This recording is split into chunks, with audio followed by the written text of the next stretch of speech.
Today in this video, we're going to talk a little bit about how we heat our Airstream off-grid, but more importantly, our main source of heat is our Cubic Grizzly wood-burning stove, and that thing needs to be cleaned. So we're going to go through that step by step on how we clean that wood-burning stove and how we offset between the wood-burning stove and propane. You don't want to miss that video. There's a lot of good information in it. Here we go.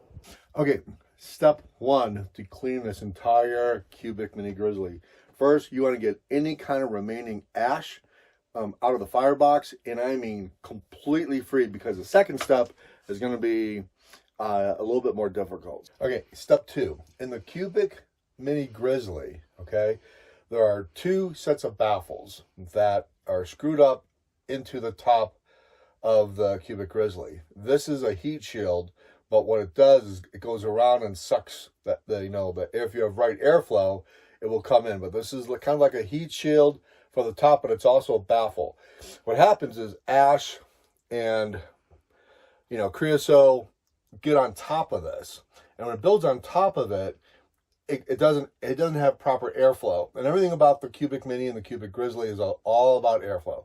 So I'm going to take these apart. You're going to need pliers. This is what I use. I use needle-nose pliers so I can get in there and turn it instead of a screwdriver. It is a Phillips screwdriver, but it's almost impossible to get a little tiny screwdriver in there and have it fit and have enough torque to turn it. So I use needle-nose pliers. That is a pro tip. So step three, after you got the baffles off, what we're going to do now, and this is the way it was designed for us to clean this, the way we did it, is that I have these locked, but I don't have them completely locked. And so what I'm going to do is at this seam, I'm going to pull the whole chimney out of the Airstream. This is a Duravent 3-inch flue. It's a double wall pipe. I've got a metal coupling around in here. And so the way I do it, I'm going to get on the ladder outside, and Ariane's going to push, and I'm going to pull it right out of the roof of the Airstream.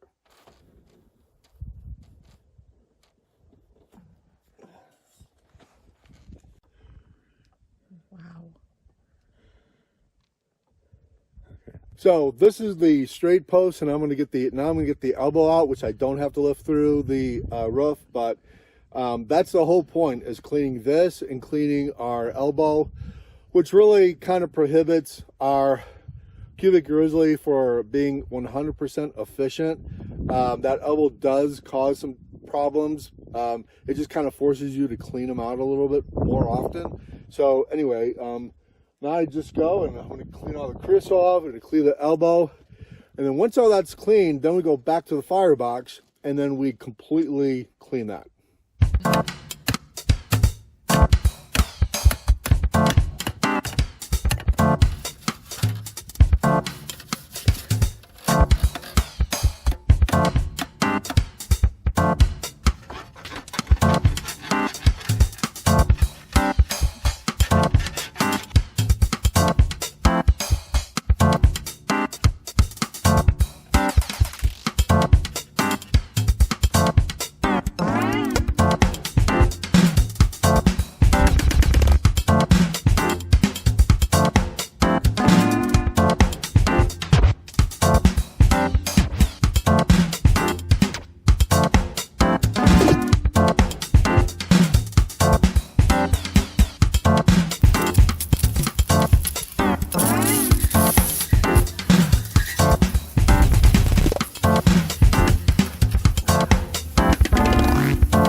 Okay, this is the final step. I think it's like step 7. This is crucial. So you can see all this, this creosote buildup. And this is where the oxygen and the airflow is really important. So we have to clean all this stuff up. There, when you go into here, you can push your brush this way, and that's where the baffles go in. So if those baffles are clogged, you could have airflow in your flue, but this does not have airflow. Your firebox needs to have airflow. It needs to suck in air, push it up to the top, and that's how it blows out the flue. So this is the final step. This is the messiest step. You thought the outdoor and cleaning the flue was messy. This is actually messier because this can get all over the place. So you kind of have to be aggressively careful.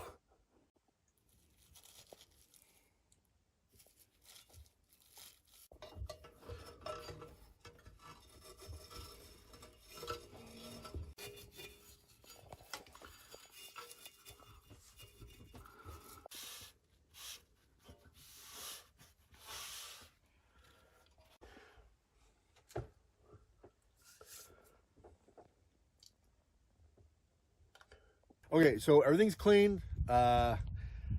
Everything's clean. So now the step 7 is really doing everything in reverse. So the first thing I did was take the baffles out.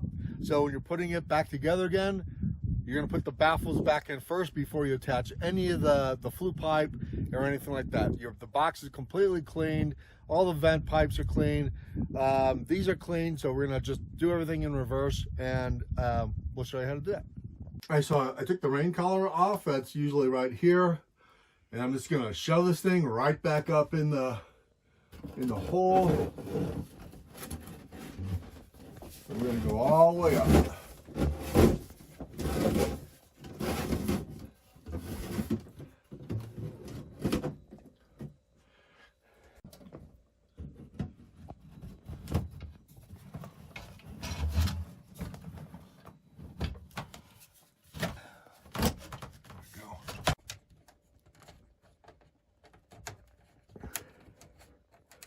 I just want to put that in there so it doesn't move.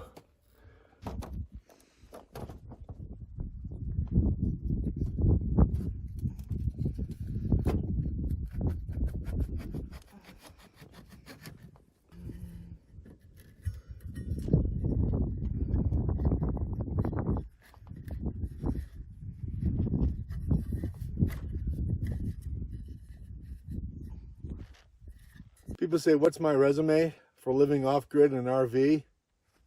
This. Hands full of soot. So right now, living off-grid in a vintage Airstream, we kind of use a combination heat method. So we ran a propane line from a 100-gallon propane tank into the Airstream to use the Buddy propane heater. This is more than enough to heat the entire Airstream, and we set it on low. But we don't want to run propane all night because it could get very costly, and we just don't want to do that. So what we do is we do kind of like this heat management thing. So we will run this for maybe like an hour or two from like 8 to 10 o'clock at night when the temperatures really start dropping, and then we fire up the Cubic Grizzly. The Cubic Grizzly then goes from 10 o'clock at night. We don't even turn on the propane again until like 4 or 5 o'clock in the morning. That's when temperatures are around 30 degrees at night. Now, in the high desert of Arizona, temps, as this week, they're going to fall down to almost 15 degrees. So those hours change. So sometimes we use a little bit more propane. And then sometimes we don't. So it depends, but we definitely use both heat methods because we don't want to run propane all day, and we definitely don't want to be getting up at 1, 2, 3 o'clock in the morning to stoke the wood burning stove. So we do use a kind of a different type of style wood.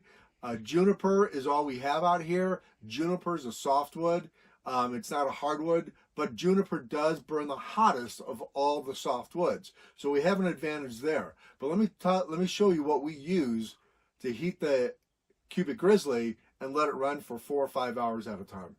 So this is what we use to put in the Cubic Grizzly. Now, it's called redstone. This is hardwood bio bricks or sawdust bricks that you can buy at Tractor Supply. These things are cheaper than you can imagine. So these things are about $7 for a 6-pack, right? So what we do is we cut these in half, and we can put them in the Cubic Grizzly and get probably a 3 to 4 hour heat time. I mean, that's it. It's producing heat for the RV. So this is a lifesaver, man. We have bought tons of these things. We have a lot of them here on the property, And this is what we use. So we put these in. We won't have to turn on the propane again until about 4 or 5 o'clock in the morning when temperatures are around in their high 20s. So yeah, this is a great value. If you have a little wood burning stove, if you have the Cubic Mini or Cubic Grizzly, Tractor Supply is where you need to go. I will put a link in the description to these red blocks. There's no affiliate money that we earn. There's no commission we earn. We're not a spokesman for Tractor Supply, although they can hire us at any time they want to. But I'll put a link in the below so you guys can click on these and check them out for yourself. Hey guys, thanks for watching the video. Give it a thumbs up and hit the subscribe button. I hope you got value. This is, most people when they go off grid live in an RV, and you've got some heating issues to deal with, especially when you're living in the high desert country like we are, when temperatures range from 60s during the day to mid 20s, high teens at night sometimes. So I hope you got some value. We're gonna have a complete list of what steps to do and how we heat the Airstream with all the details, all the product details, and everything we do step by step on our website, thisnomadicidea.com, which we have so much content on there with our Airstream build, our podcast, everything else. Go to that site and check it out. And meanwhile, we will see you next time. Bye.